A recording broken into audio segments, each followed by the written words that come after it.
play is called Our Town. It was written by Thornton Wilder and directed by Chris Kaler and student director Mike Brewer. In it you will see Jim Risa, Pat Bender, Mike Katsinas, Elizabeth Risch, Christy Mackey, Carrie Reading, and many others, too numerous to mention. The name of Our Town is Grover's Corners, New Hampshire, just over the line from Massachusetts. Latitude, 42 degrees, 40 minutes. Longitude, 70 degrees, 37 minutes. The first act shows a day in Our Town. The date is May 7th, 1901, just before dawn.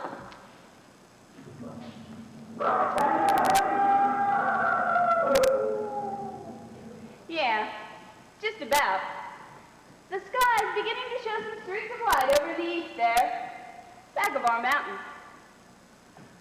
The morning star always gets wonderful bright the minute before it has to go. Well now, I'll show you how Our Town lies.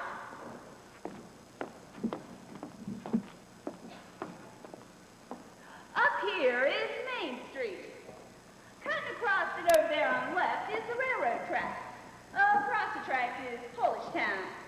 You know, foreign people come over to work in the mill, a couple of Chinook families, and the Catholic Church. Now the Congregational Church is over there. Presbyterians across the street. Baptist and Unitarian are over there. Now, Methodist is down in the hall. Next to the post office there is the town hall. Jail's in the basement. Brian once made a speech from those steps there.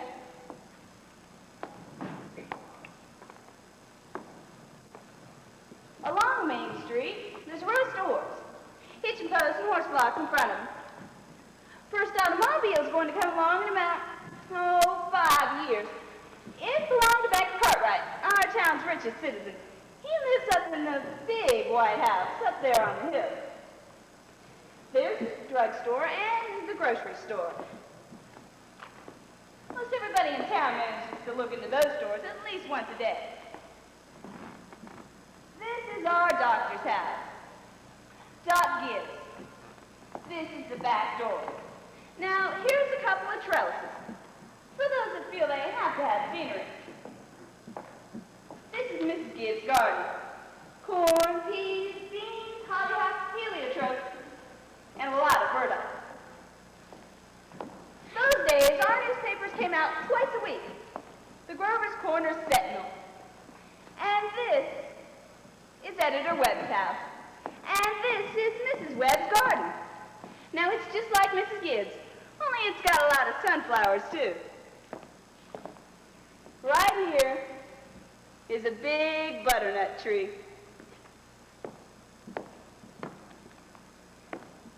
Nice town.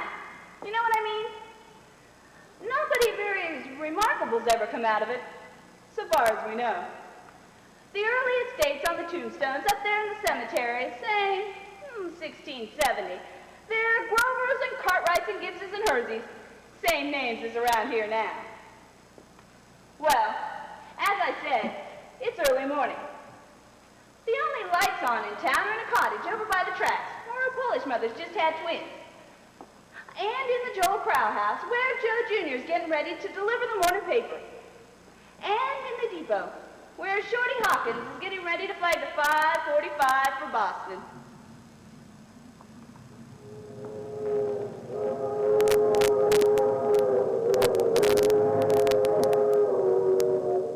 Yep, there she is. Naturally, out in the country, all around, there have been lights on for some time. Oh, what with milkins and so on. But town folks sleep late. So another day's begun. There's Doc Gibbs, coming down Main Street now, coming back from that baby cake. And here's Mrs. Gibbs, coming downstairs to make breakfast. Doc Gibbs died in 1930. New hospital's named after her. Mrs. Gibbs died first, a long time ago, in fact. She went out to visit her daughter, Rebecca, who married an insurance man from Canton, Ohio, and died there. Pneumonia. but her body was brought back here. She's up in the cemetery there now, and with the whole mess with Gibbses and Hersons. She was Julia Hersey before she married Doc Gibbs in the Congregational Church up there. In our town, we like to know the facts about everybody. There's Mrs. Webb, coming downstairs to get her breakfast, too. That's Doc Gibbs. Got the call to go to Polestown at 1:30 this morning. And here comes Joe Proud, delivering Mr. Webb the Sentinel. Morning, Doc. Morning, Joe. Want your paper now? Yes, I'll take it. Anybody been sick, Doc? No, some twins over in Polishtown. Joe, this your teacher, Miss Foster's going to get married. Yes, sir. To a fellow over in Concord. Well, I declare. How do you boys feel about that? Well, it ain't none of my business, but I think if someone starts out as a teacher, she ought to stay one. How's your knee, Joe? Oh, fine, Doc. I never think about it at all. Only like you said, tells me when it's gonna rain. Well, what's it telling you today, Joe? Is it going to rain? Oh, no, sir. You sure? Yes, sir. Did your knee ever make a mistake? No, sir. Now, I want to tell you something about that boy Joe Crowell there. Joe was awful bright and graduated from the high school here, head of his class. So he got a scholarship to Boston Tech, MIT that is. Graduated head of his class from there, too. It was all written up in the Boston papers at the time. Going to be a great engineer, Joe was. Plus the war broke out and he died in France. Yes, sir. All that education for nothing. What business he had picking a quarrel with the Germans, we can't make out to this day. But it all seemed perfectly clear to us at the time. Bessie. What's the matter with you? Here comes Howie Newsom and Bessie, delivering the milk. Morning, Doc. Morning, Howie. Somebody sick? No, pair of twins over to Mrs. Goroslawski's. Twins, eh? This town's getting bigger every year. Is it going to rain, Howie? No, fine day. It'll burn through. Stay there, Bessie. Hello, Bessie. How old is she, Howie? Going on 17. She's all mixed up about the ride ever since Lockhart stopped taking a quart of milk every day. She wants to leave him a quart just the same. Keeps spoiling me the whole trip. Morning, Mrs. Gibbs. Good morning, Howie. Doctor's coming down the street. Is he? Seems like you're late today. Ah, yeah. Something went wrong with the separator. Don't know what it was. Doc, Howie.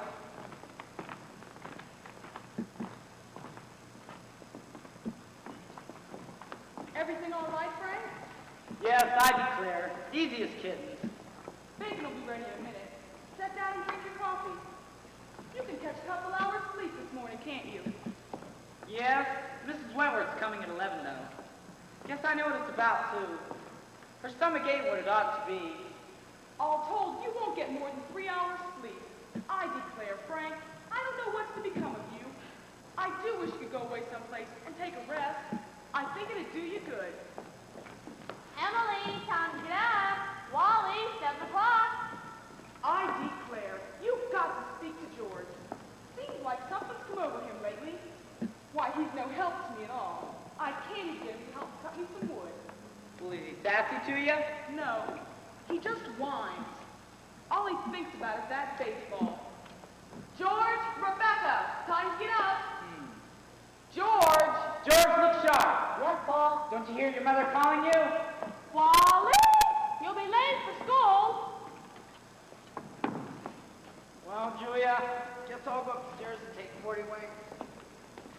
Wally, you wash yourself good or I'll come up and do it myself. Mom, what dress shall I wear? Now don't make a sound. Your brother's been out all night and needs his sleep. I washed and ironed his new gingham for you special. Oh, Mom, I hate that dress. Hush up with you. Every day I go to school dressed like a sick turkey. Now, Rebecca, you always look very nice. Mama, George is throwing soap at me. I'll come up there and slap the both of you. That's what I'll do.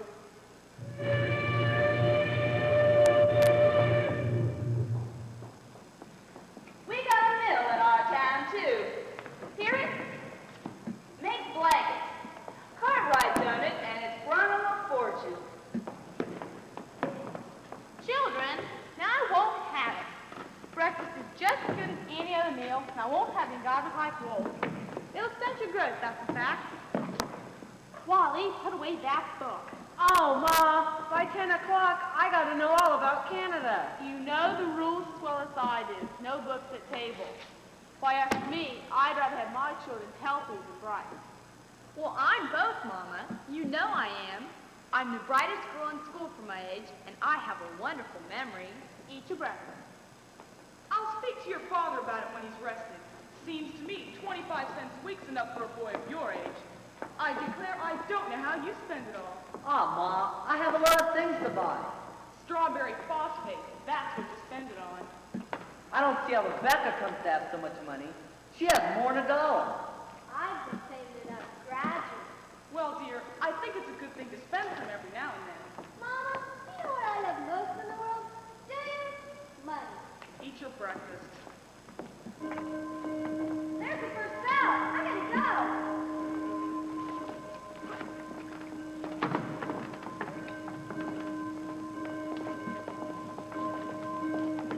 Now, won't pass, but you don't have to run.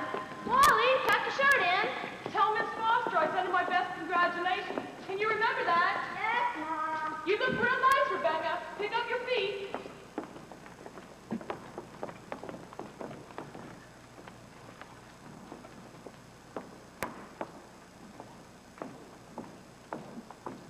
Here, chick, chick, chick, chick. Here, chick, chick, chick, chick. No, go away, you.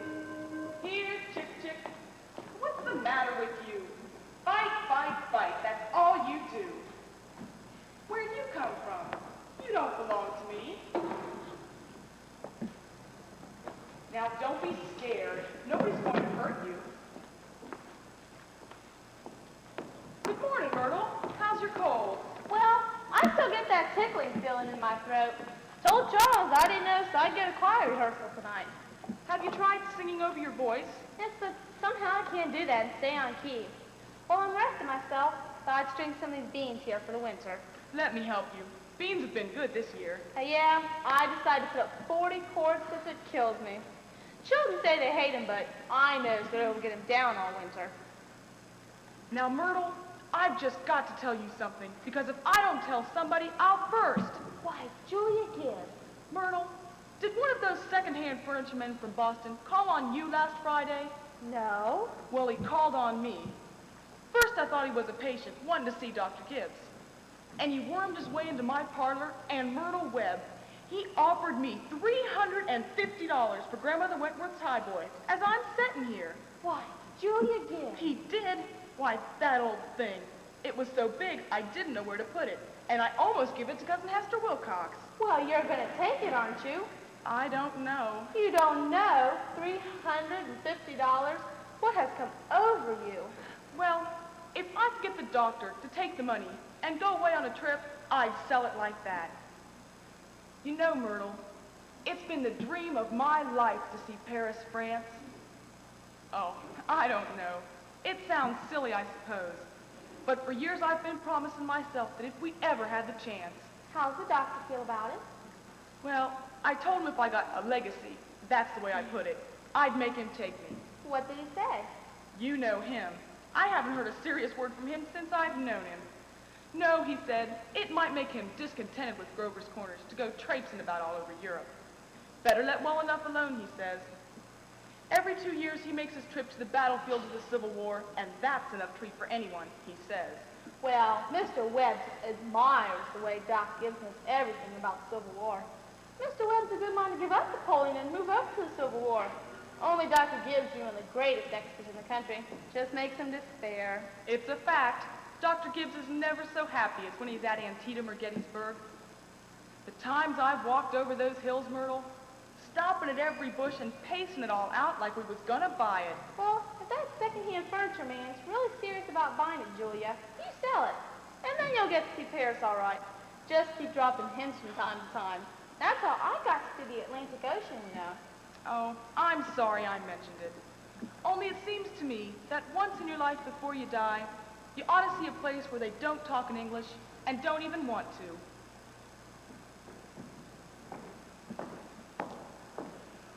Thank you very much, lady.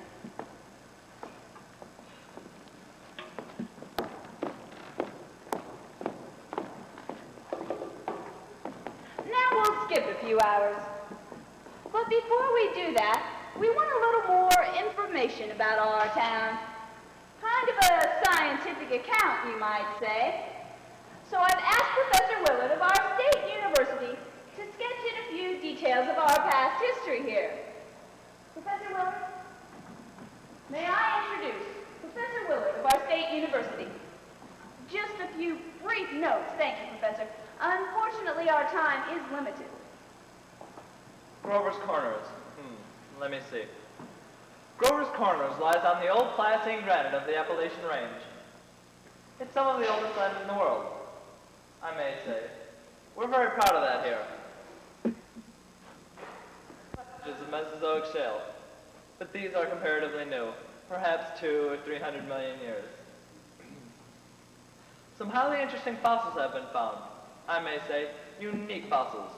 2 miles north of Peckham Farm, in Silas Peckham's cow pasture.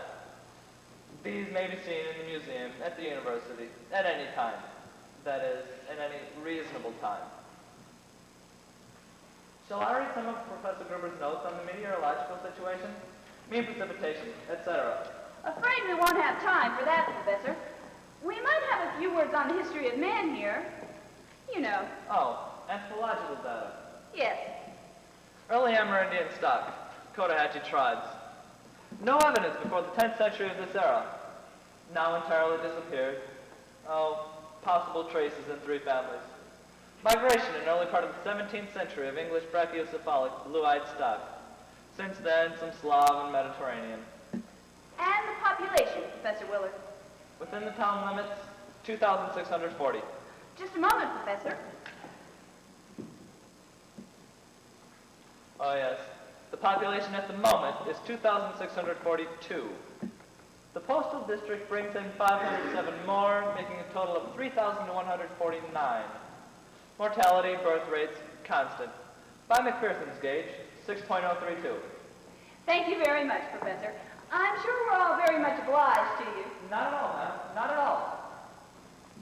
And now the political and social report. Editor Webb. Oh, Mr. Webb. He'll be here in just a minute. He cut his hand while eating an apple.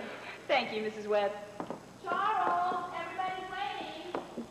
Mr. Webb is publisher and editor of the Grover's Corners Sentinel. That's our local paper, you know.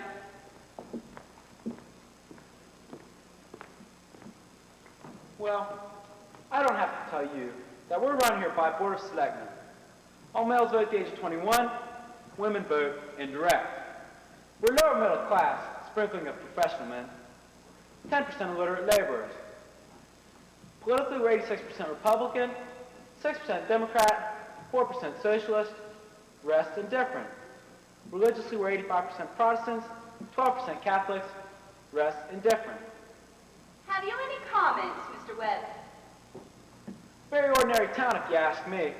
A little better behaved than most, probably a lot duller. But our young people here seem to like it well enough. 90% of them graduate from high school, settle down right here and live, even when they've been away to college. Now, is there anyone in the audience who would like to ask Editor Webb any questions about our town? Is there any drinking in Grover's Corners? Well, ma'am, I don't know what you'd call much, but Saturday nights farmhands meet down in our greenhouse stable and holler some. We've got one or two town drunks, but they're always having remorses every time an evangelist comes to town. No, ma'am, there ain't much liquor, except maybe in the medicine chest. Right good for a snake bite, you know. Always was. Come forward, will you, where we can all hear you. Now, what was it you wanted to ask? Is there no one in town aware of social injustice and industrial inequality? Oh, yes, everybody is. Something terrible. Seems like they spend all their time talking about who's rich and who's poor. Then why don't they do something about it? Well, I don't know. I guess we're all searching, like everybody else, for a way that diligent and sensible can rise to the top, and the lazy and quarrelsome sink to the bottom. But it ain't easy to find. Meantime, we do all we can to take care of those who can't help themselves, and those that can, we leave alone. Are there any other questions? Mr. Webb, Yes, ma'am. is there any culture or love beauty in Grover's Well, ma'am, there ain't much, not in the sense you mean. But come to think of it, there are a couple girls that play the piano over at high school commencement, but they ain't happy about it. No, ma'am, there ain't much culture. But maybe this is a place to tell you that we've got a lot of pleasures of the kind here. We like watching the sun coming up over the mountain, and we all notice a good deal about the birds. We pay a lot of attention to them. And the change of seasons. Yes, everybody knows that. But them other things, you're right, ma'am, there ain't much. Robinson Crusoe, the Bible, Handel's Argo, we all know that. And Whistler's Mother. But that's about as far as we go. Thank you, Mr. Webb. Now we'll get back to the town. It's 2 o'clock. All 2,642 have had their lunches, and all the dishes have been washed. The children have gone back to school. There's a buzzing and a humming from the school building. Only a few buggies on Main Street, horses dozing at the hitching post. There's an early afternoon calm about the town. You all remember what it's like. Doc Gibbs is in his office, tapping people and making them say, "Ah." Mr. Webb's cutting his lawn over there. 1 minute in 10 thinks it's a privilege to push his own lawnmower. Oh, I can't, Lois. I gotta go home and help my mother. I promised. Emily, walk simply. Who do you think you are today? Oh, Papa, you're terrible. 1 minute you tell me to stand up straight, and the next minute you call me names. I just don't listen to you. Well, golly, never got a kiss from such a great lady before. Oh, excuse me, Miss Forrest. You go out and play the field, young man. You've got no business playing baseball on Main Street. Awfully sorry, Miss Forrest. Hello, Emily. Oh, hello. You made an awful fine speech in class today. Well, I was really ready to make a speech about the Monroe Doctrine. But at the last minute, Miss Corcoran made me talk about the Louisiana Purchase instead. I worked an awful long time on both of them. You know, Emily, at night, from my window up there, I can just see your head when you're over in your room doing your homework. Why, can you? Certainly do stick to it, Emily. I don't see how you can just sit there that long. I guess you must like school. Well, I always feel it's something you have to go through. Yeah. I don't mind it, really. It passes the time. Yep. Emily, what do you think? That we might work out a kind of telegraph from your window to mine. And once in a while, you could give me a kind of hint or two about one of those algebra problems. Oh, I don't mean the answers, Emily. Of course not. Just a little hint. Well, I suppose hints are allowed. So if you get stuck, George, you just whistle me, and I'll give you some hints. Emily, you're just naturally bright. I figure it's just the way a person's born. Yeah, but you see, I want to be a farmer. And my Uncle Luke says whenever I'm ready, I can come over and work on his farm. And if I'm any good, I can just gradually have it. You mean the house and everything? Yep. Well, listen, Emily. I better be getting out to the baseball field. Thanks for the talk. Good afternoon, Miss Webb. Good afternoon, George. So long, Emily. So long, George. Emily, come sit here and help me string some of these beans for the winter.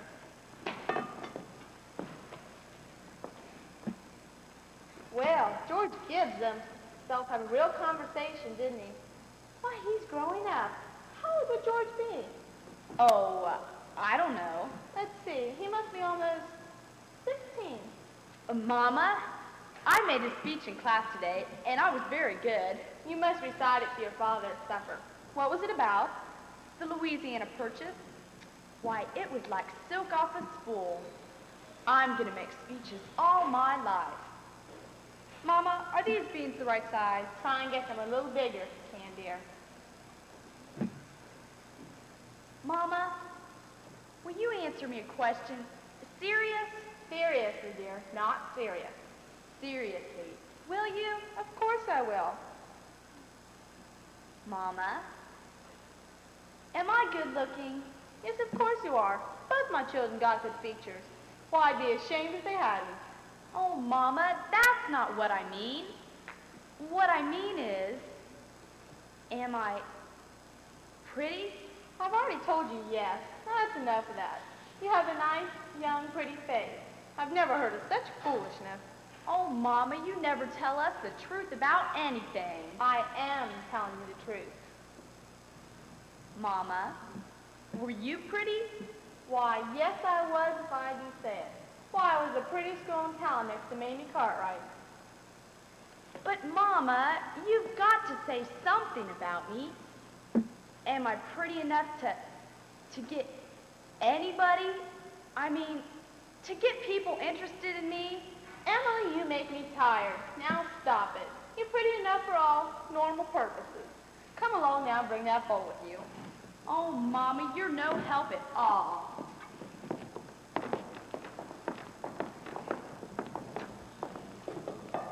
Now, I think this is a good time to tell you that the Cartwright interests have begun building a new bank in Grover's Corners.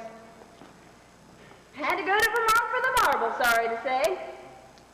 And they've asked a friend of mine what they should put in the cornerstone for the people to dig up 1,000 years from now. Of course, they're putting in a copy of the New York Times and a copy of Mr. Webb's Sentinel. We're kind of interested in this because some scientific fellas have found a way of painting all that reading matter with a kind of glue. Silicate glue. That'll make it keep 1,000, 2,000 years. We're putting in a Bible, and a copy of the Constitution of the United States, and a copy of William Shakespeare's play. What do you say, folks? What do you think? You know, Babylon once had 2 million people in it. And all we know about them is the names of the kings and some copies of wheat contracts and the sales of slaves. Yes, every night those families sat down to supper, and the father came home from his work and the smoke went up the chimney. Same as here. And even in Greece and Rome, all we know about the real life of the people is what we can piece together from the joking poems and the comedies they wrote for the theater back then. So I'm going to put a copy of this play in the cornerstone so the people 1,000 years from now will know a few simple facts about us. More than the Treaty of Versailles and Lindbergh Flight. See what I mean? So people 1,000 years from now, this is the way we were in the provinces north of New York at the beginning of the 20th century. This is the way we were in our growing up, and in our marrying, and in our living, and in our dying. Now we'll get back to Grover's Corners. It's evening. You can hear the choir practice going on in the Congregational Church. The children are at home doing their schoolwork. The day is running down like a tired clock.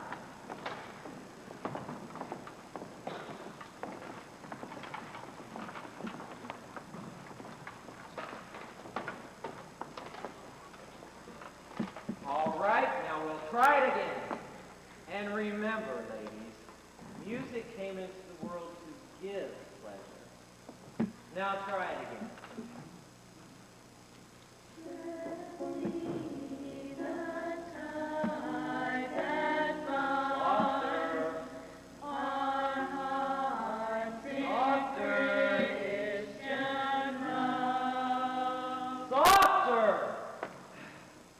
Now look here, everybody. Get it out of your head that music's only good when it's loud.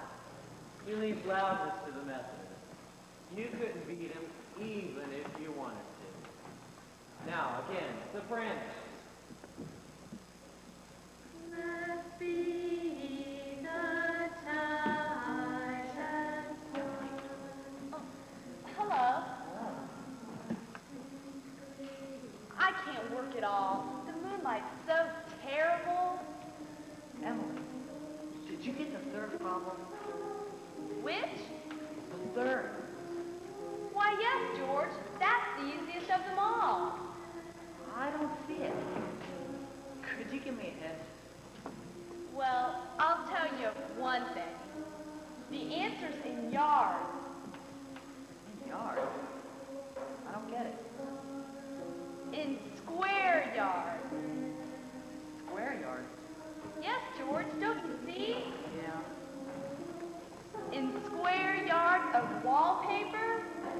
Okay, I see. Thanks a lot, Emily. You're welcome. My, isn't the moonlight terrible? And choir practice going on? I bet if you hold your breath, you can hear the train all the way to Kentucky. Hear it? What do you know? Well, I guess I better go back and try to work. Good night, Emily. Good night, George.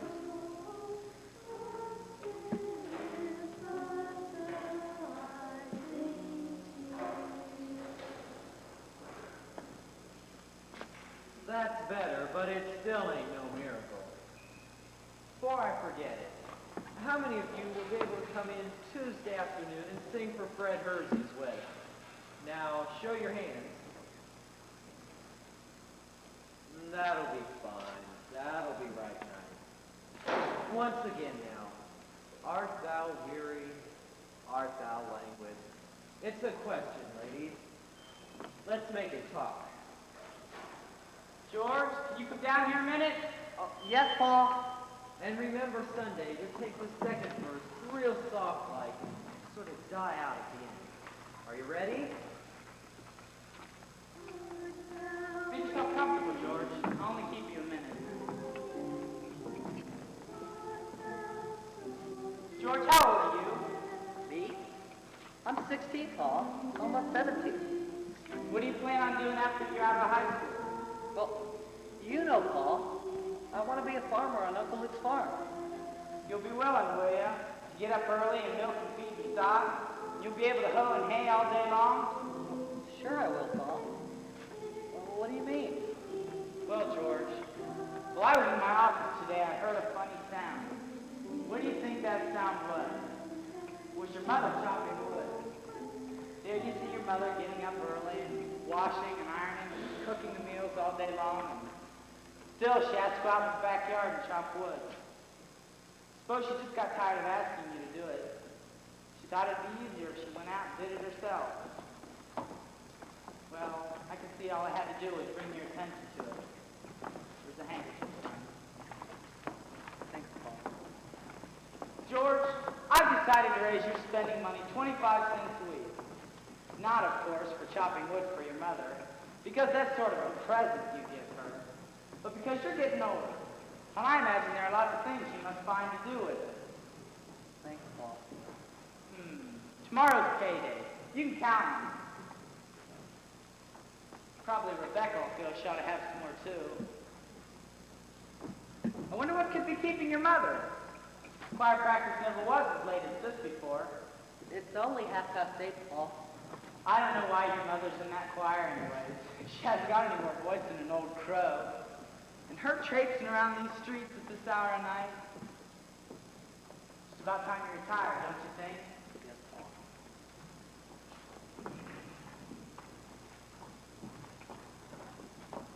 Good night, Martha. Good night, Mr. Foster. My, it's late. Good night. Real nice choir practice, wasn't it? Oh my, just look at that moon, Luella. Potato weather for sure. Well, naturally, I didn't want to say a word about this in front of those others. But now it really won't. Really, it's the worst scandal that ever was in this town. What? Simon Stimson. Now, Luella.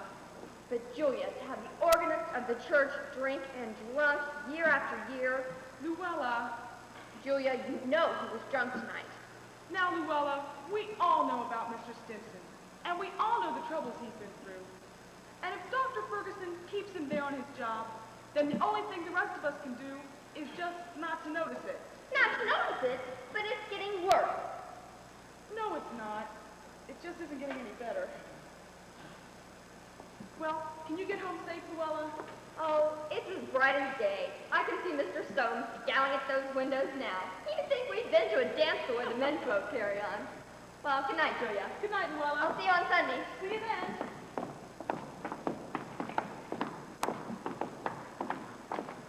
Well, we had a real nice time. You're late enough. Why, Frank, it isn't any later than usual. And you stopping at the corner to gossip with a lot of hens?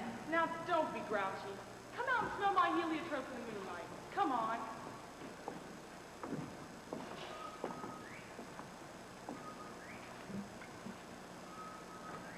My, isn't that wonderful? What did you do all the time I was away? Oh, I read, as usual. What were the girls gossiping about tonight? Well, believe me, Frank, there's something to gossip about. Simon Simpson, far gone, was he? Worst I've ever seen him. How will that end, Frank? Dr. Ferguson can't forgive him forever. Guess I know more about Simon Simpson's affairs than anyone else in this town. Some people just ain't made for small town life. I don't know how that'll end. There's nothing we can do but just leave it alone. Get in. No, not yet. Frank, I'm worried about you. Well, what are you worried about? I think it's my duty to see to it that you get a real rest and change. And if I get that legacy, I'm going to insist on it. Now, Julia, there's no sense in going over that again. Frank, you're just unreasonable. Get in. Next thing you know, you'll catch cold. I gave George a piece of my mind tonight. I reckon you'll have your wood chopped. For a while, anyway. No, start getting upstairs. There's always so many things to pick up, seems like. You know, Frank, Mrs. Fairchild locks her doors every night. All the folks up that part of town do. They're all getting citified, that's the problem with them. They haven't got anything fit to burgle, and they all know it. Get out, Rebecca. There's only room for one at this window. Well, let me look just a minute. Use your own window. I did, but there's no moon there. George, do you know what I think? Do you? I think maybe the moon's getting nearer and nearer. There'll be a big explosion. Rebecca, you don't know anything. If the moon were getting nearer, the people that sit up all night with their telescopes would see it first. And then they'd tell us about it. And then it would be in all the newspapers. George, is the moon shining on South America, Canada, and half the whole world? Well, probably is. 9:30. Most of the lights in town are out. There's Constable Warren, trying a few doors on Main Street. And here comes Editor Webb, after putting his newspaper to bed. Evening, Bill. Oh, evening, Mr. Webb. Quite a moon. Yeah. All quiet tonight? Well, Simon Simpson is rolling around a little. Just saw his wife moving out to hunt for him, so I looked the other way. There he is now. Good evening, Simon. Town seems to have settled down for the night pretty well.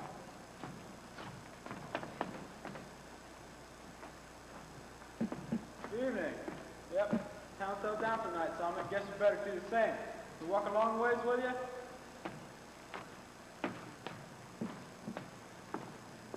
Good night. I don't know how that's going to end, Mr. Webb. Well, he's seen a peck of trouble, one thing after another.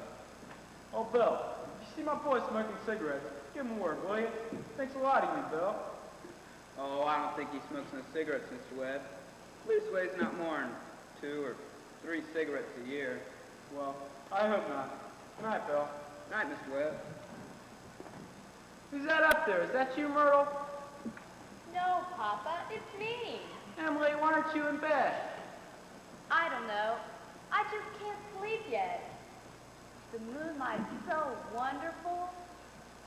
And the smell of Mrs. Gibbs' heliotrope. Can you smell them? Yes. Having any troubles on your mind, have you, Emily? Troubles, Papa? No. Well, don't let your mother catch it. Good night, Emily. Good night, Papa. I never told you about the letter Jane Crawford got from her minister when she was sick. He wrote Jane a letter, and on the envelope the address was like this. It said, Jane Crawford, the Crawford Farm, Grover's Corners, Sutton County, New Hampshire, United States of America. Well, what's so funny about that? But listen, it's not finished. The United States of America, the continent of North America, the Western Hemisphere, the Earth, the solar system, the universe, the mind of God. That's what it said on the envelope. What do you know? Yep, and the postman brought it just the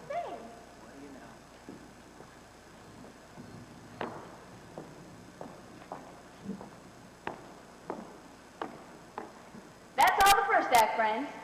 You can go out and smoke now. Those that smoke.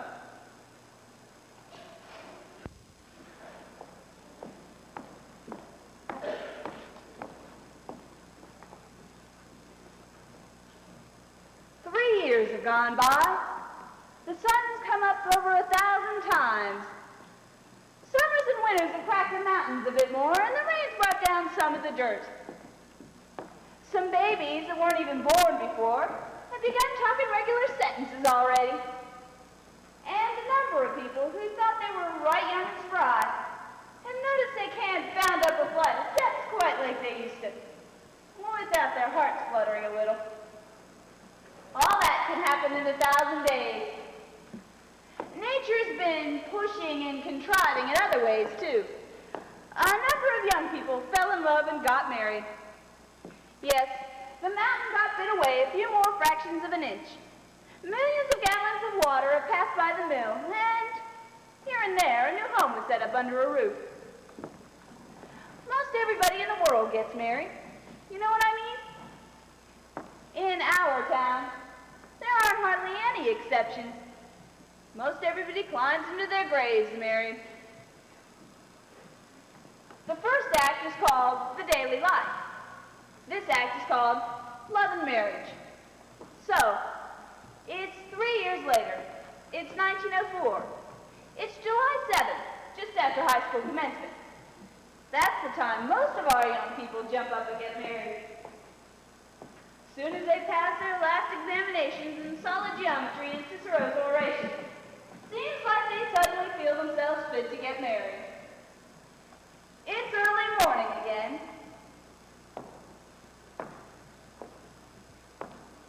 Only this time, it's been raining. It's been pouring and thundering. Mrs. Gibbs' garden and Mrs. Webb's here, drenched. All those bean poles and pea vines, drenched.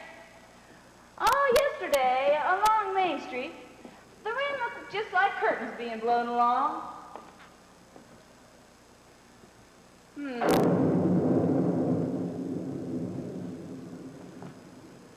Don't know now.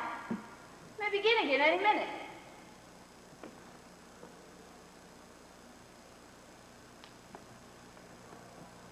Here come Mrs. Gibbs and Mrs. Webb, coming downstairs to get breakfast. Just as if this were an ordinary day. I don't have to point out to you women in the audience that both of these ladies they see before them, both of these ladies cook 3 meals a day, one of them for 20 years and the other for 40, with no summer vacation. They raise 2 children apiece, wash, clean the house, and never had a nervous breakdown. Never thought themselves hard used either. It's like one of them Middle West poets said, you gotta have life to love life, and you gotta love life to have life. It's what they call a vicious circle. Hear that, Bethany? Here comes Howie Newsom, delivering the milk. And there's Cy Kraft, delivering the papers like his brother before him. Morning, Howie. Morning, Cy. Anything in the papers ought to know? Nothing much. Except Grover's Corners is losing about the best baseball pitcher we ever had. Yeah, reckon he is. Now all he'll be doing is pitching hay. Whoa, Bessie. Guess I can stop and talk if I mine too. You know, he can hit too, and run bases. Yeah, mighty fine ball player. I don't see how you could give up a thing like that just to get married. Would you have, Howie? Can't tell, Cy. Never had no talent that way. Morning, Howie. Hello, Bill. You're up early. Morning, Mr. Warren. Seeing what I can do to prevent a flood. River's been rising all night. Cy Kraft here is all broke up about George Gibbs' retirement from baseball. Yes, sir. That's the way it goes. In '84, we had a player sign. George Gibbs couldn't have touched him. Name of Hank Todd. Went down to Maine and caught Parsons. A wonderful ball player. Oh, Howie, how's the weather seem to you? Oh, it ain't bad. It's been raining so hard that maybe it'll clear up for good. Morning, Mr. Gibbs. Good morning, Howie. Too bad about the weather. This Mr. Moran said maybe it'll clear up. Certainly hope it will. How much do you want today? Well, Howie, I'm going to have a house full of relations today. Looks like I'll need 3 milk and 2 of cream. 3 milk, 2 cream. My wife says to tell you that's how we hope you'll be happy. No, they will. Thanks a lot, Howie. Tell your wife I hope she makes it to the wedding. Maybe she can. So get there if she can. Morning, Mrs. Webb. Good morning, Mr. Newsom. I told you 4 quarts of milk, but I hope you can spare me another. Yes, sir. 2 cream? Will it start raining again, Howie? Well, I was telling Mrs. Gibbs how it may clear off. My wife says to tell you special is how we hope to be happy, Mrs. Webb. We know they will. Thank you, and thank Mrs. Newsom. And we're counting on seeing you at the church. Yes, ma'am. Couldn't miss that. Come on, Betsy. Well, Mom, the day has come. You're finally losing one of your chicks. Frank Gibbs, don't you say another word. I feel like crying every minute. Here, drink your coffee. The groom's upstairs shaving himself, so there's not an awful lot to shave. Whistling and singing like he's happy to leave us. Every now and again he says, I do, to the mirror, but it don't sound convincing to me. I declare, Frank, I don't know how he'll get along. I've arranged his things and seen to it his feet are dry, and that he has warm clothes on. They're too young, Frank.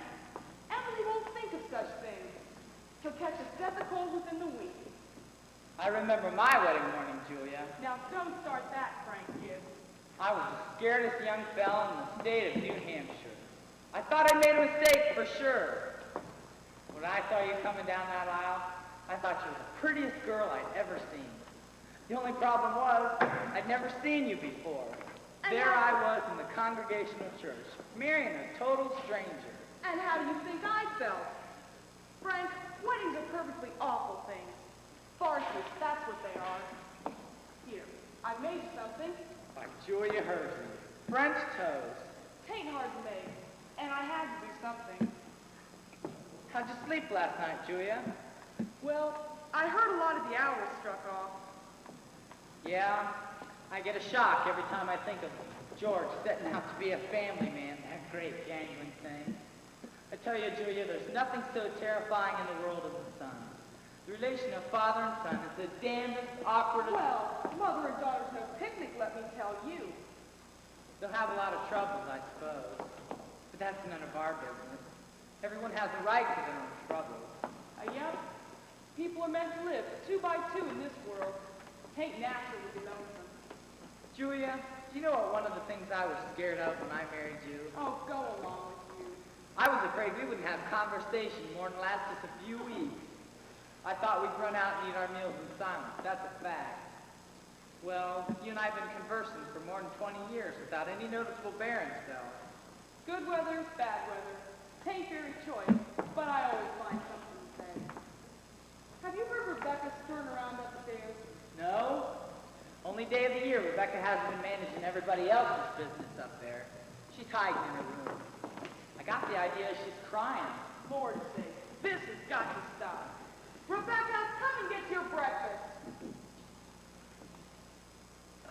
Morning, everybody. Only 4 more hours to live.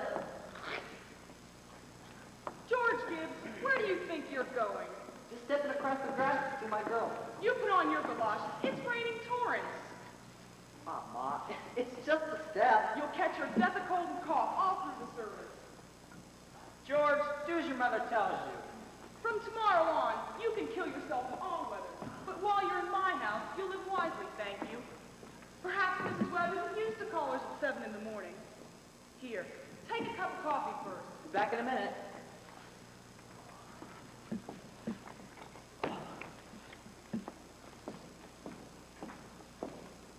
Morning, Mother Webb. Good morning, George. Goodness, you frightened me. Now, George, I hate to say it. You can stand him in out of the rain, but really, George, you understand, I can't ask you in. Why not?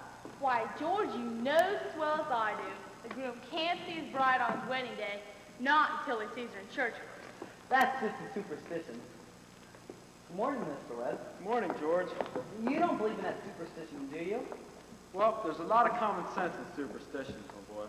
Millions have followed it. Don't you be the first to fly in the face of custom. Where is Emily?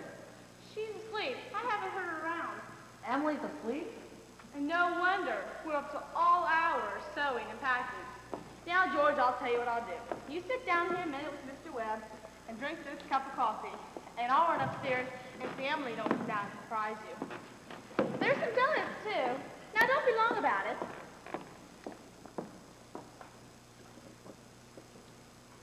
Well, George, how are you? I'm fine, Mr. Webb. What common sense could there be in a superstition like that? Well, on a wedding morning, girls' heads full of, oh, you know, clothes and one thing and another. Don't you think that's probably it? Yeah. I never thought of that. Well, girls have to be a mite nervous on their wedding day. Gee, I wish a person could get married without all that marching up and down. Every man that's ever lived has felt that way, George, but it hasn't been any use. It's the women folk who build up weddings, my boy. For a while now, the women have it all their own. Man looks pretty small at a wedding, my boy. All those good women standing shoulder to shoulder, making sure the knot's tied in a mighty public way. Well, you believe in it, don't you, Mr. Webb? Yes. Oh, yes. Now, don't misunderstand me.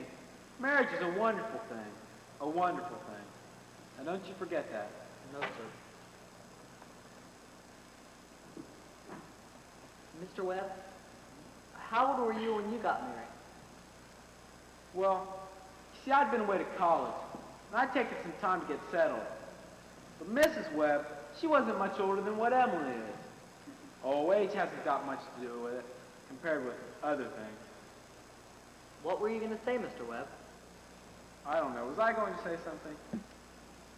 You know, George, I was remembering the other night the advice my father gave me when I got married. He said, Charles, he said, start right off showing who's boss. Best thing to do is give an order about something, even if it don't make sense. He said. And he said, if anything about her irritates you, or conversation or anything, get right up and leave the house. That'll make it clear. And oh yes, he said, never let your wife know about how much money you have. Never. Well, I could not... So I took the opposite of his advice, and I've been happy ever since. So let that be a lesson to you, George. Never to ask advice of anybody on a personal matter. George, are you going to raise chickens on your farm? What? Are you raising chickens on your farm? Yeah. Uncle Luke's never gone in for much, but I've been figuring on reading up. Well, a book came in my office the other day on the philo system of raising chickens. I wish you'd read it. You know, I've been thinking about beginning in a small way myself, in the backyard. I was going to put an incubator in the cellar and... Webb, are you talking about that incubator again?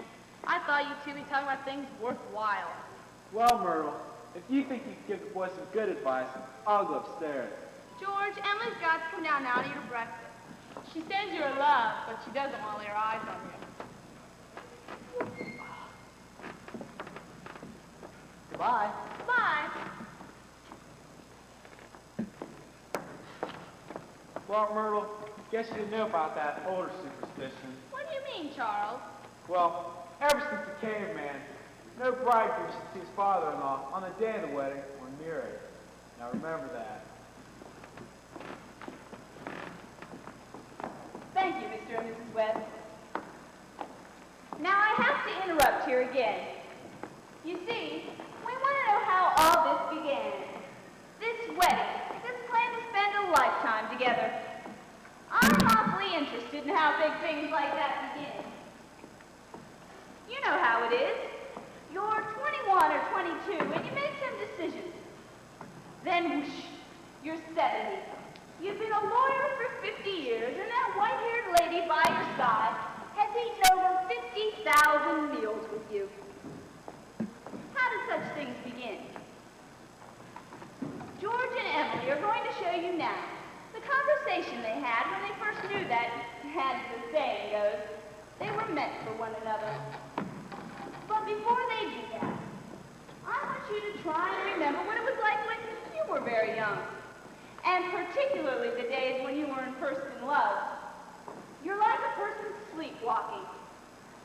And you didn't quite see the road you were walking on, and you didn't quite hear everything that was said to you. You're just a little bit crazy. Will you remember that, please?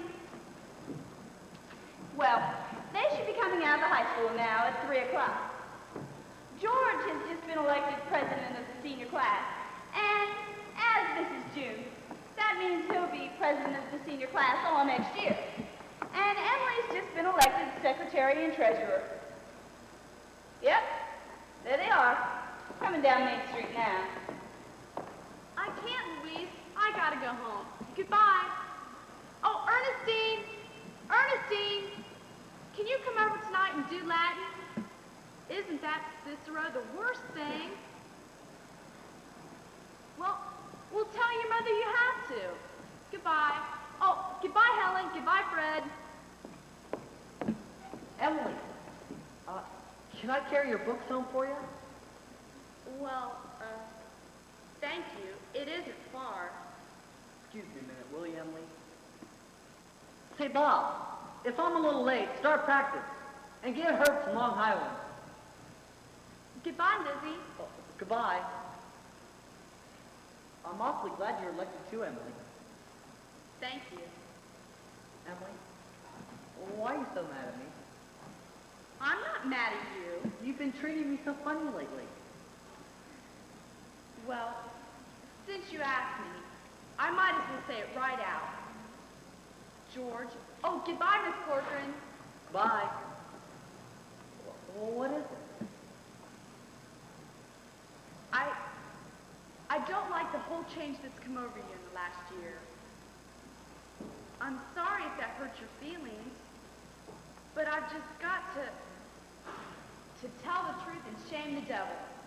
A change? What do you mean? Well, up until a year ago, I used to like you a lot. And I used to watch you while you did everything, because we've been friends for so long. And then you began spending all your time at baseball. And you never stopped to speak to anybody anymore. Not really to speak, and not even to your own family you didn't. And George, it's a fact. Ever since you've been elected captain, you've gotten awful stuck up and conceited. And all the girls say so. And it hurts me to hear them say it. But I gotta agree with them a little, because it's true. Gosh, Emily. I never thought such a thing could happen to me. I guess it's hard for a fella not to have some faults creep into his character. Well, I always expect a man to be perfect, and I think he should be. Oh, I don't think it's possible to be perfect, Emily. Well, my father is, and as far as I can see, your father is. There's no reason on earth why you shouldn't be too. Well, I feel it's the other way around. That men aren't naturally good, but women are. Well, you may as well know right now that I'm not perfect. It's not as easy for a girl to be perfect as a man because, well, we girls are more nervous. Now I'm sorry I said all that about you. I don't know what made me say it. Emily.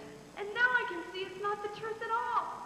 And I suddenly feel it doesn't matter anyway. Emily, would you like an ice cream soda before we go home? Well, thank you. I would. Oh, hello, Sue. How are you? Good afternoon, Miss Loco.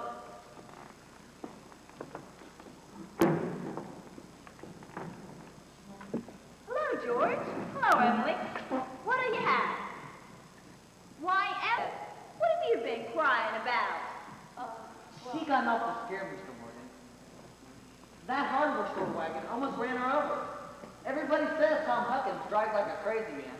Here, you take a good drink of water, Emily. I tell you, you gotta look both ways before you cross Main Street these days. You look all shook up.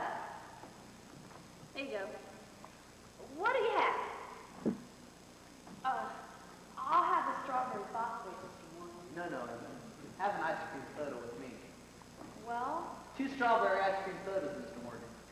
2 strawberry ice cream sodas. Yes, sir. Yes, sir. I tell you, you gotta look both ways before you cross Main Street these days. There are 225 horses in Grover's Corners this minute I'm talking to you. State inspector was in here yesterday. And now they're bringing in those automobiles. The best thing to do is just stay home. Why, I can remember when dogs used to sleep in the street all day. And nothing ever come by to disturb us. There you are. Yes, Mrs. Ellis, be with you in a minute. Now, what is it I can do for you? They're so expensive. No, Emily. Don't think of that. We're celebrating our election. And do you know what else I'm celebrating? No. Well, I'm celebrating because I've got a friend who tells me everything that ought to be told to me. Oh, George, please don't think of that. I don't know why I said it. It's not true. No, Emily. You stick to it. I'm glad you spoke to me like you did. But you see, I'm going to change. You bet I'm going to change. And, Emily, could I ask you a favor? What? Well, if I go away to State Agricultural College next year to be a farmer, would you write me once in a while? Oh, I certainly will, George. I certainly will. It certainly seems like being away for years, you might get kind of out of touch with things. Maybe letters from Grover's Corners wouldn't be so interesting after a while. Grover's Corners isn't a very important place when you think of all New Hampshire, but I think it's a very nice town. Oh, the day wouldn't come when I wouldn't know everything about our town. I know that's true. And Emily... Well, I try to make the letters interesting.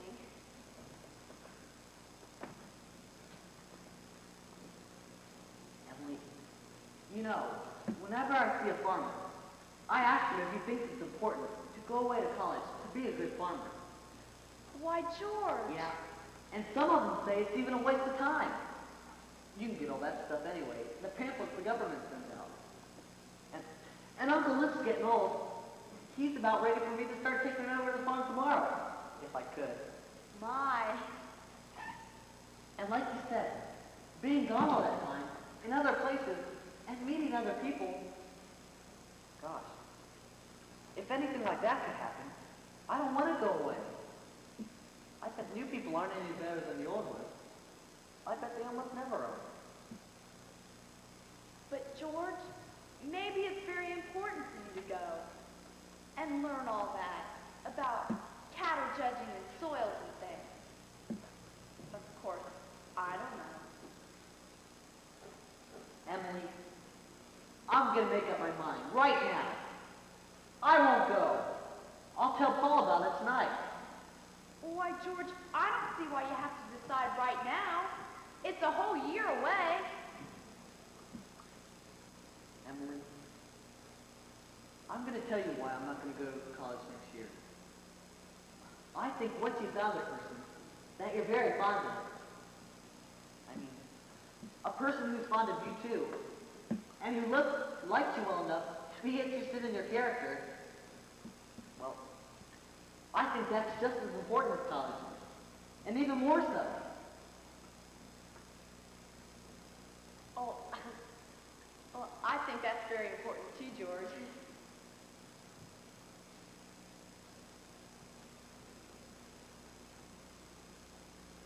Emily? Yes, George? Emily, if I do improve and make a big change, would you be, could you be? Well, I am now. I always have been. So I guess this is an important talk you've been having. Yes. Yes. Wait a minute, I'll walk you home. Oh, Mr. Morgan, I have to go home and get the money to pay for this. George Gibbs, do you mean to tell me that you've I gone... have a good reason, Mr. Morgan. my gold watch to keep until I come back with the money.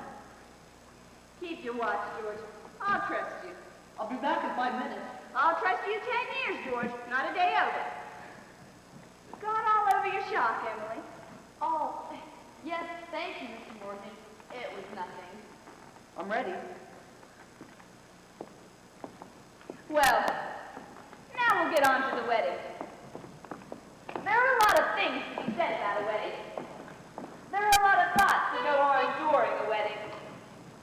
We can't get them all into one wedding naturally, especially not in a wedding at Grover's Corners, where weddings are mighty short and plain. In this way, I take the part of the minister, and that gives me the right to say a few things more. Yes, for a while now, the play gets pretty serious. You see, some churches say that marriage is a sacrament. I don't quite know what that means, but I can guess. Like Mrs. Gibbs said a few minutes ago, people are meant to live 2 by 2. This is a good wedding. The people are pretty young, but they come from a good state, and they chose right. The real hero of the scene isn't on the stage at all. And you all know who that is. It's like one of them European fellows says. Every time a child is born into this world, it's nature's attempt to make a perfect human being. Well, we've all seen nature pushing and contriving for some time now, and we all know she's interested in quantity. But I think she's interested in quality, too. Maybe she's trying to make another good governor for New Hampshire. That's what Emily hopes. Oh, and don't forget the other witnesses to this wedding. The ancestors. Millions of them. Most of them set out to live 2 by 2. Millions of them. Well, that's all my sermon. It wasn't very long anyway.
I don't know why on earth I should be crying. Oh, I suppose there's nothing to cry about. This morning at breakfast, it came over me. There was Emily eating her breakfast as she's done for 17 years, and she's going out of my house. I suppose that's it. And Emily, she suddenly said, I can't eat another mouthful. And she put her head on the table, and she cried. Oh, I've got to say it. You know, there's something downright cruel about sending girls out into marriages like that. It's cruel, I know, but I just couldn't get myself to say anything. Why, I went into as blind as a bat myself. The whole world's wrong, that's what's the matter. There they come.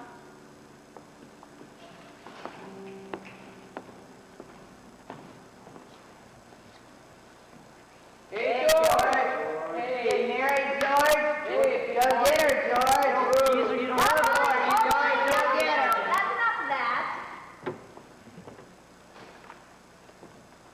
There used to be a lot of that kind of thing in the old days. Well, and later. We're more civilized now. Or so they say.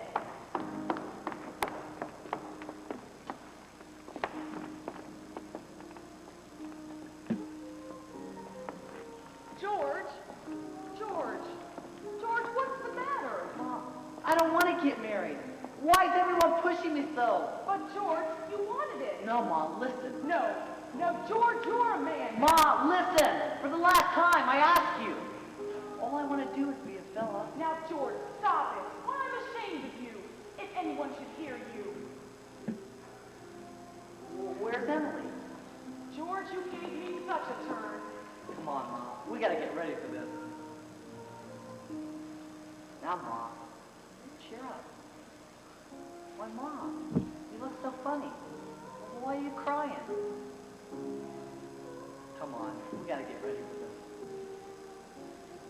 I never felt so alone in my whole life. And George over there, I hate him. Oh, I wish I were dead. Oh, Papa. Emily, now don't get upset. But Papa, darling, I don't want to get married. Now, everything's all right. Why can't I stay for a while, just as I am? Let's go away. We could... No, now, stop and think a minute. Don't you remember what you used to say all the time? That I was your girl. There must be lots of places we could go. I could work for you. I could keep house. No, you mustn't think that way. You're just nervous. Now. George, will you come over here a minute? Why, you're marrying the best young fellow in the world. George is a fine fellow. But Papa... George, I'm giving away my daughter. Do you think you can take care of her? I'll try, Mr. Webb. Emily, I love you. I need you. Well, if you love me, help me. All I want is someone to love me. I'll try, Emily. And I mean forever. Do you hear me? Forever and ever. Come now, you know it'll be all right. Everybody's waiting. Now, come quickly.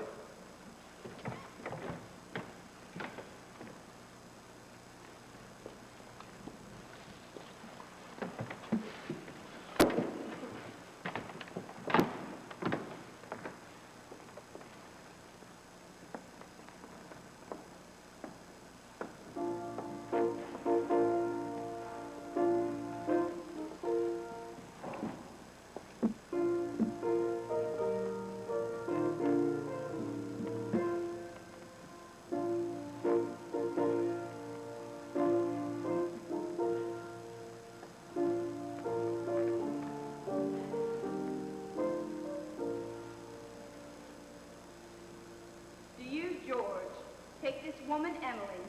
Perfectly lovely wedding. Loveliest wedding I ever saw. Oh, I do love a good wedding, don't you? Doesn't she make a lovely bride? Do you, Emily, take this man, George. Don't know when I've seen such a lovely wedding, but I always cry. I don't know why it is, but I always cry. I just like to see young people happy, don't you?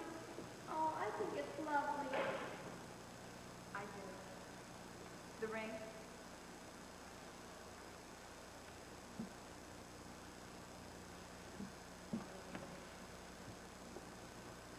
I've married 200 couples in my day. Do I believe in it? I don't know. And Mary's End. Millions of them.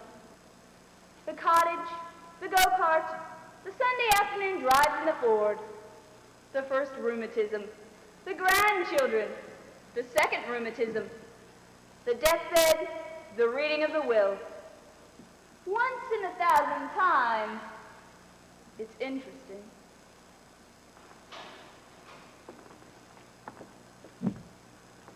Aren't they a lovely couple? Oh, I've never been to such a nice wedding. I'm sure they'll be happy. I always say, happiness, that's the great thing. The important thing is to be happy.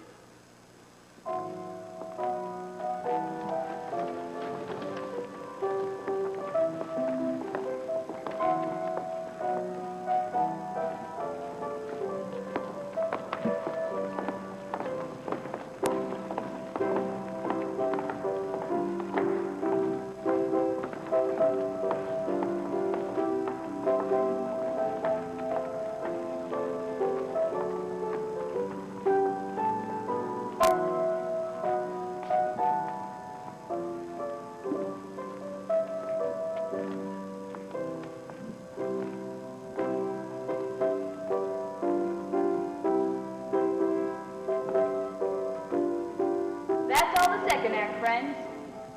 10 minutes intermission.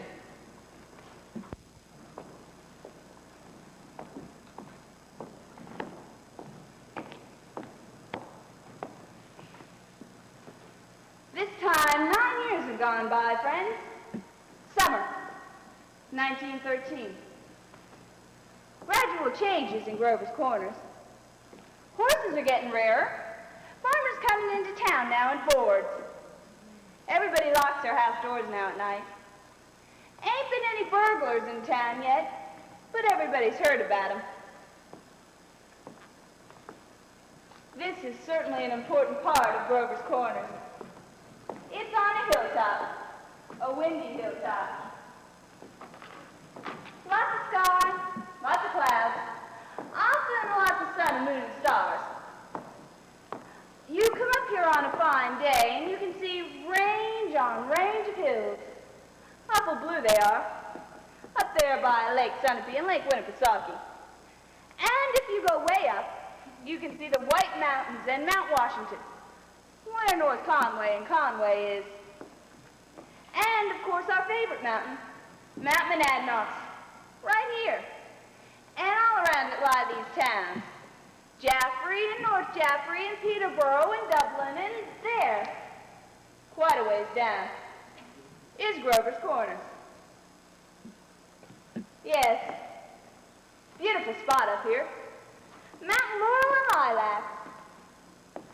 I often wonder why people like to be buried in places like Woodlawn and Brooklyn when they might pass the same time up here in New Hampshire. Over here are the old stones, 1660 to 1670. Strong-minded people that come a long ways to be independent. Summer folk walk around up here, laughing at the funny words on the tombstones. It don't do any harm. And genealogists come up from Boston, get paid by city folk for looking up their ancestors. They want to make sure they're daughters of the American Revolution and not the Mayflower. Well, I guess that don't do any harm either. Over here are the Civil War veterans. Iron flags on the grass, New Hampshire boys. They had a notion that the Union ought to be kept together, though they'd never seen more than 50 miles of it themselves. All they knew was the name, friends. United States of America. United States of America. And they went out and died about it. This here is the new part of the cemetery. There's friend Mrs. Gibbs and Mr. Stimson, organist at the Congregational Church, and Mrs. Soames, who enjoyed the wedding so much. Remember? Oh, and a lot of others. And Editor Webb's boy, Wallace, whose appendix burst on a Boy Scout trip to Crawford Notch. Yes, an awful lot of sorrow has been sort of quieted down up here. Folks just wild with grief have brought their relatives up to this mountain, and then time, sunny days, rainy days, snow. We all know how it is. Now, there are a lot of thoughts that come up here, night and day, but there isn't any post office. Now, there's some things that we all know, but we don't take them out and look at them very often. We all know that something is eternal, and it ain't houses, and it ain't games, and it ain't earth, and it ain't even the stars. But we all know in our bones that something is eternal, and that something has to do with human beings. All the greatest people ever lived have been telling us that for 5,000 years. And yet you'd be surprised how people are always letting go of that fact. You know, the dead don't stay interested in us living people for very long. Gradually, they let go hold of the earth.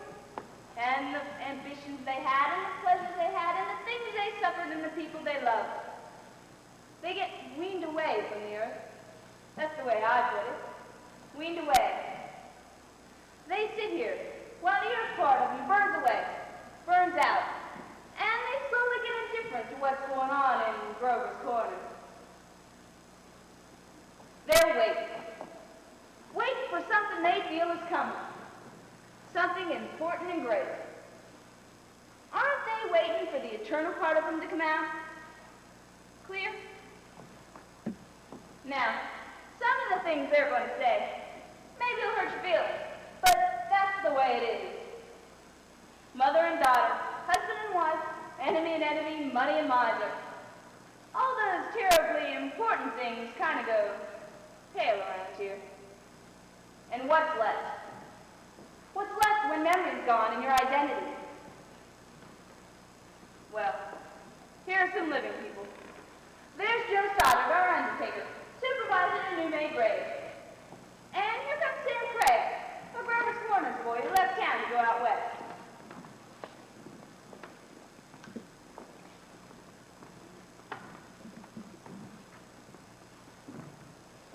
Good afternoon, Joe Stoddard. Good afternoon. Good afternoon. Let me see now. Do I know you? I'm Sam Craig. Sam Craig, gracious sakes alive. Of all people, should have known you'd be back for the funeral. You've been away a long time, Sam. Yes, I've been away over 12 years. I'm in business out in Buffalo now, Joe. But I was in the East when I got news of my cousin's death. So I thought I'd combine things a little and come back and see the old home. You look well. Yes, yes. Can't complain. Very sad our journey today, Samuel. Yes. I always say, hate to supervise when a young person is taken. Old Farmer McCarthy. I used to do chores for him after school. He had lumbago. Yes, we bought Farmer McCarthy up here a number of years ago now.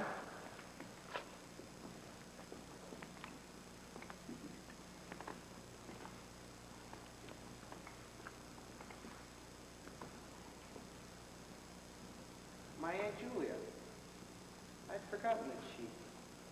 Of course. Yes, Doc Gibbs lost his wife 2-3 years ago, about this time. Today's another bad blow for him. That's my sister Carrie's boy, Sam. Sam Craig. I'm always uncomfortable with their around. Simon. Do they choose their own verses much, Joe? No, not usual. Most of the bereaved pick a verse. Doesn't sound much like Aunt Julia. I suppose there are many of those Jersey sisters left anymore. I want to see my mother's and father's.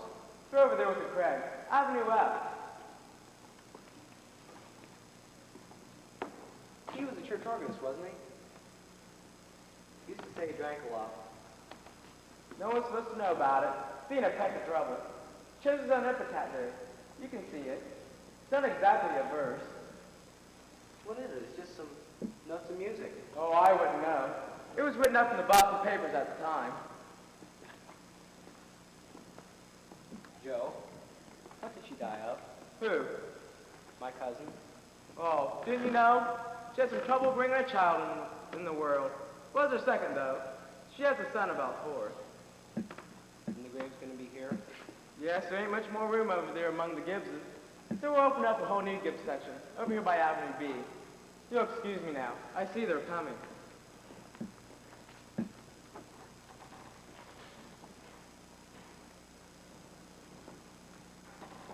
Who is it, Julia?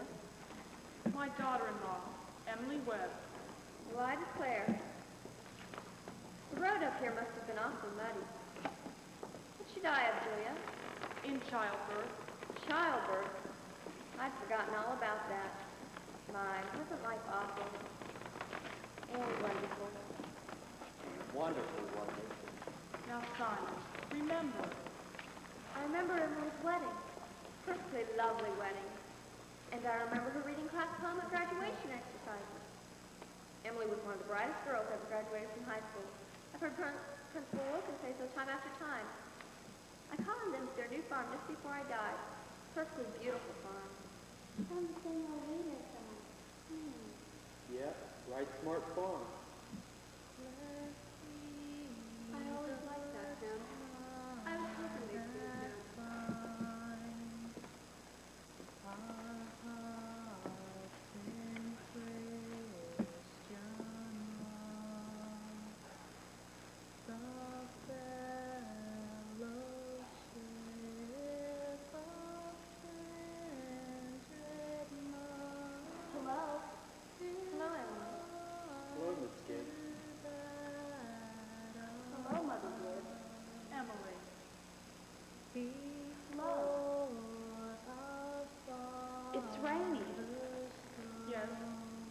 be gone soon, dear.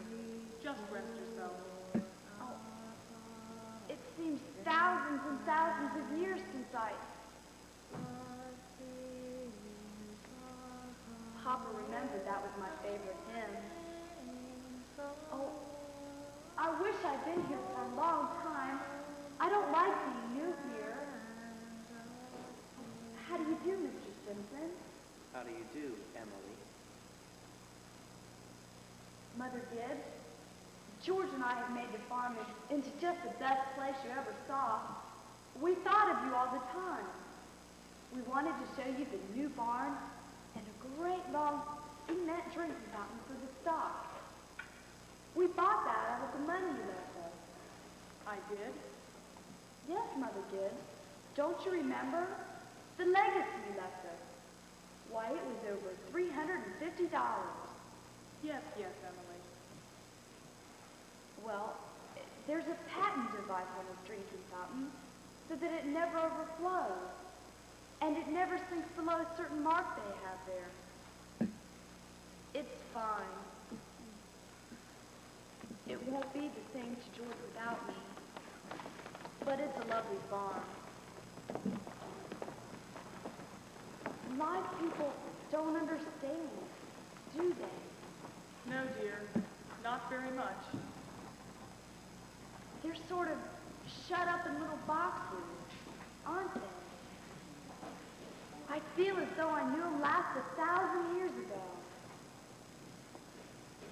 My little boy is spending the day at Mrs. Carter's. Oh, Mr. Carter, my little boy is spending the day at your house. Is he? Yes, he loves it there.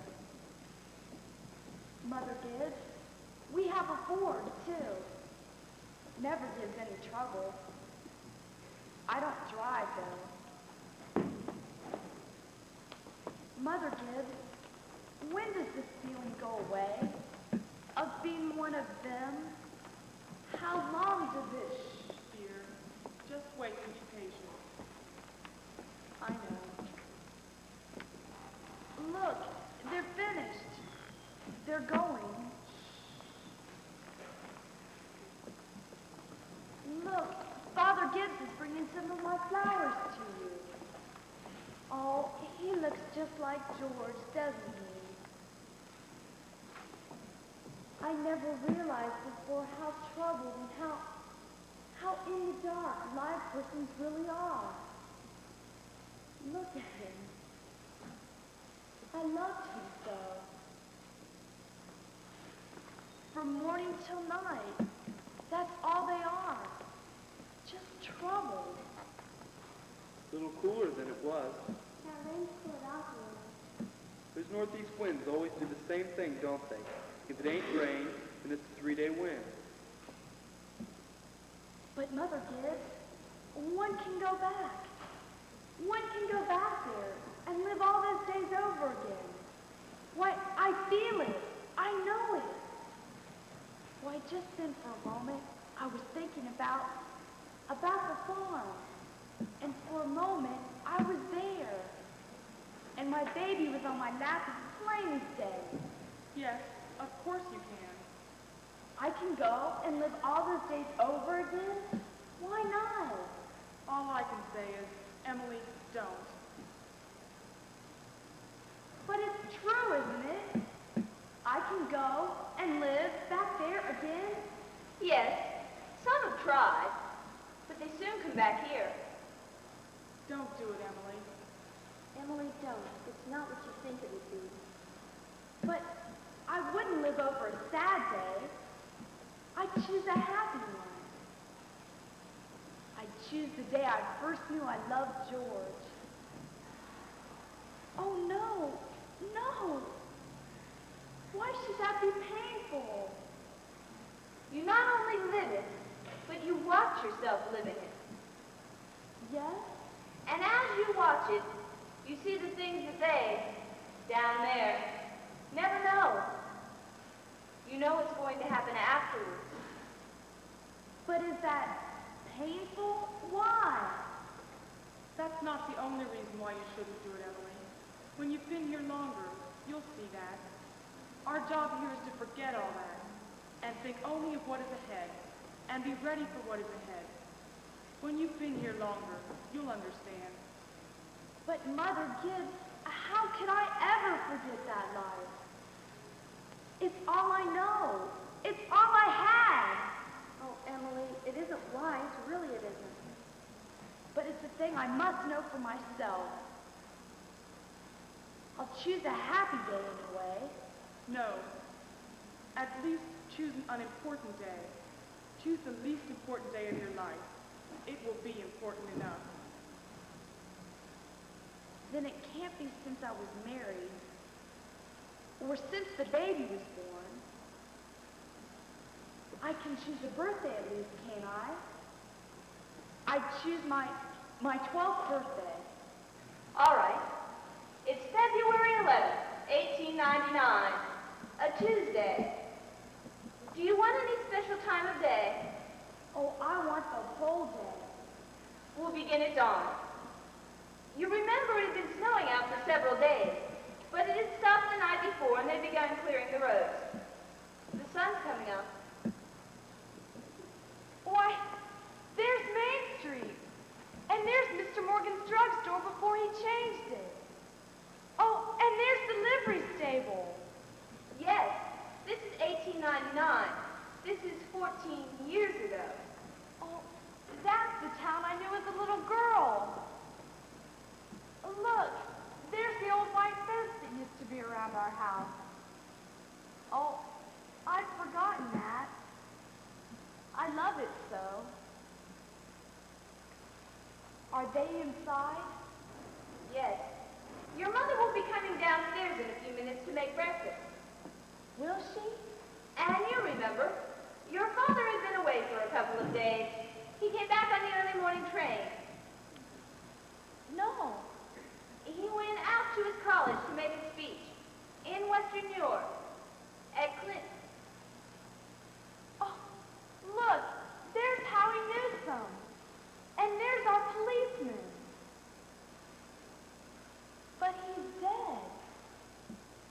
He died. Get out, Bessie. Morning, Bill. Morning, Howie. You're up early.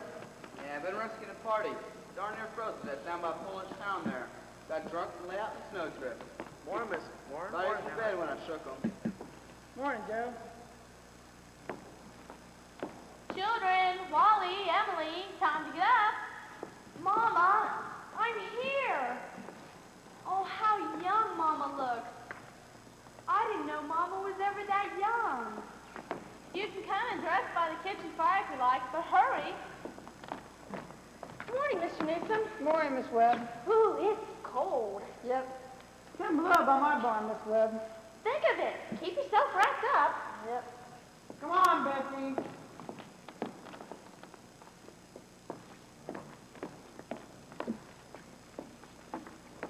Mama, I can't find my blue hair ribbon anywhere. Just open your eyes, dear, that's all. I laid it out for you special on the dresser there. If it were a snake, it'd bite you. Oh, yes, yes. Morning, Bill. Morning, Mr. Webb. You're up early.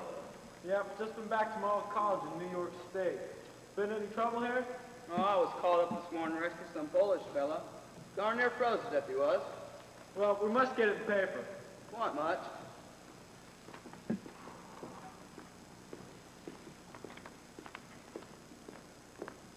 Morning, Mother. How'd it go, Charles? Oh, fine, I guess. I told him a few things. Been any trouble around here? No, none that I noticed. Been that cold. Howie Newsom says 10 below over his barn. Yeah, well, it's colder than that at Hamilton College. Students' ears are falling off. It ain't Christian. Paper have any mistakes in it? No. Coffee's ready when you want it, Charles. Charles, don't forget, it's Emily's birthday. Did you remember to get her anything? Yep, got something right here. Where's my girl? Where's my birthday girl? Don't interrupt her now, Charles. She's slow enough as it is. Hurry up, children. 7 o'clock. Now, I don't want to call you again. I can't bear it. They're so young and beautiful. Oh, why did they ever have to grow old? Mama, I'm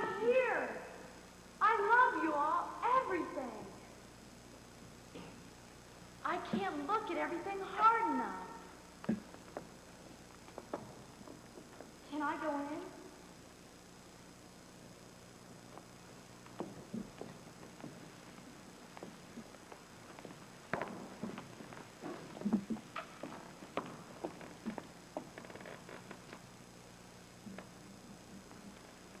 Good morning, Mama.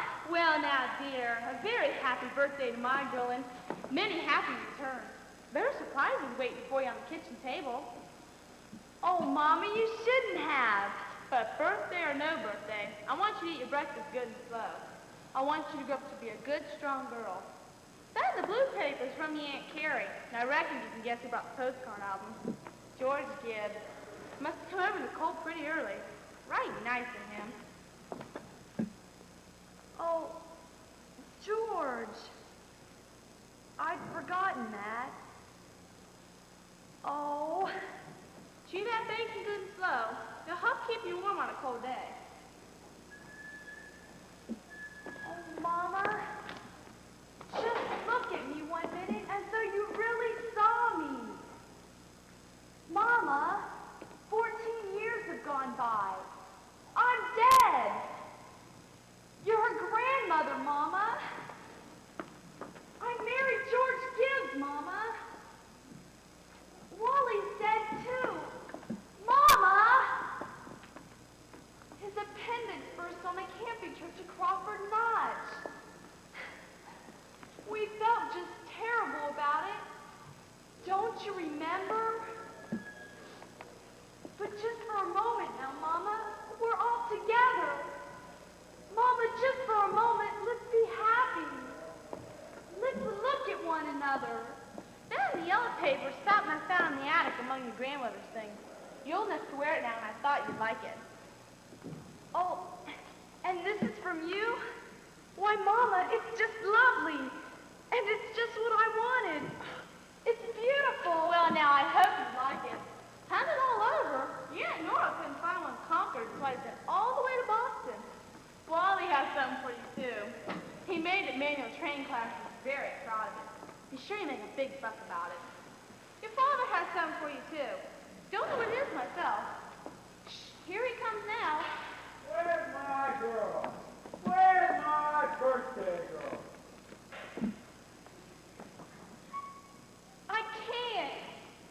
I can't go on.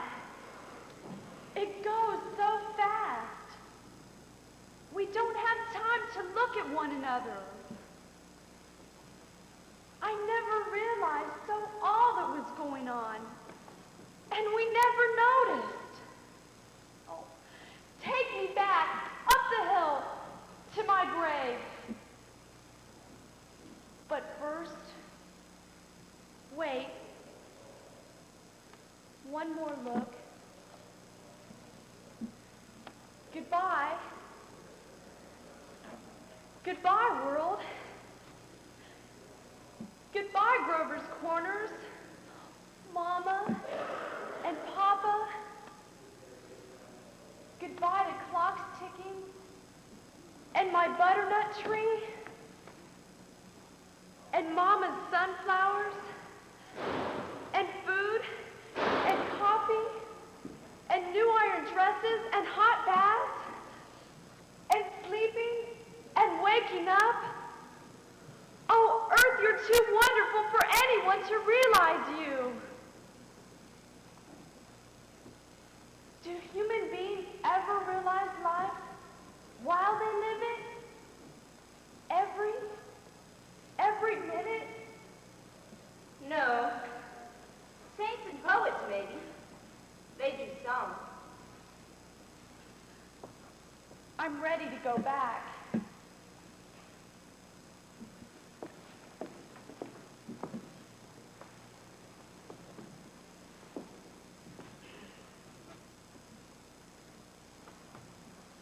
Were you happy?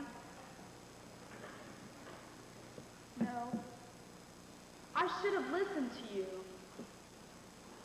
That's all human beings are. Just blind people. Look, it's clearing up. The stars are coming out. Oh, Mr. Simpson, Now you know. Now you know that's what it was to be alive. To move about in a cloud of ignorance. To go up and down, trampling on the feelings of those about you. To spend and waste time as if you had a million years.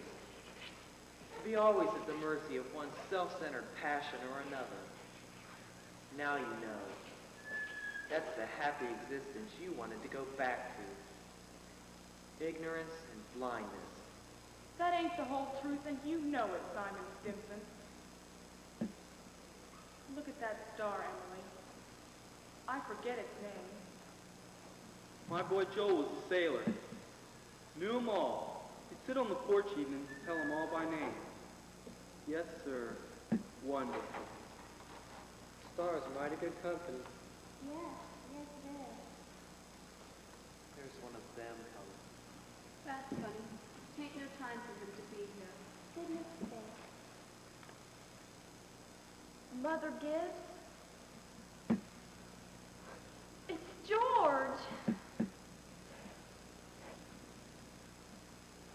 My boy Joel, who knew the stars, used to say it took millions of years for that little speck of light to get down to Earth. It doesn't seem like a body could believe it, but that's what he used to say. Millions of years. Goodness, that ain't no way to take.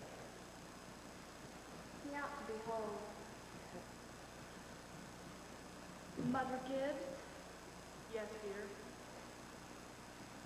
They don't understand, do they? No, dear. They don't understand.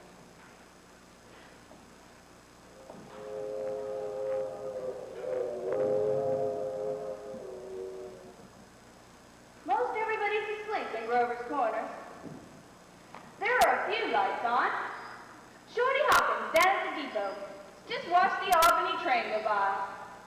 And at the livery stable, somebody's setting up late and talking. There are the stars, doing their old crisscross in the sky.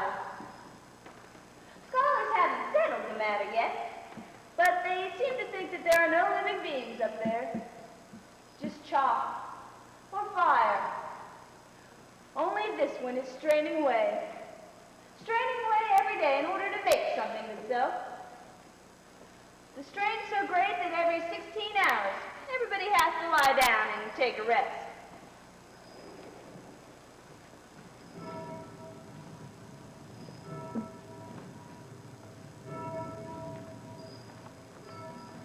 Hmm. 11 o'clock in Grover's Corners. Everybody's resting in Grover's Corners.